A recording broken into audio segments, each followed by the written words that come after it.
ওই যে সোয়াবিন গুলো হলো সেটাই এই কাটি গুঁজে এখানে পোড়ানো হচ্ছে।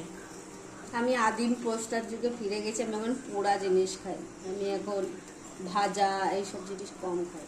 আচ্ছা, পুড়িয়ে খায় কেন? আদিম মানুষরা কেন পুড়িয়ে খেত বল? টেস্টও ভালো হয়, তেল মশলার খরচও বেঁচে যায়, এটাই ভালো। এই একটা পড়ে গেল। দূর, বুঝতে পারিনি যে আমি এরম ধরনের খাবারের মানে খাবার খেয়ে বেঁচে থাকতে চলেছি। তাহলে মেলা থেকে ওই 100 টাকা দিয়ে এরম কম খোপলা ছাকনি কেনা যেত। উঠছে আদৌ?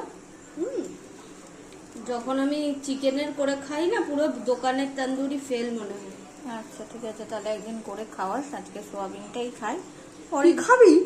হ্যাঁ, একটা আধা টেস্ট করবো না মা। তুই এরকম পোড়াচ্ছিস, ঘাটাচ্ছিস, কি এটা কি মাখালি, এসব খাবো না। তুই করলে আমার একটু খেতে ইচ্ছে করে, জানিস তো।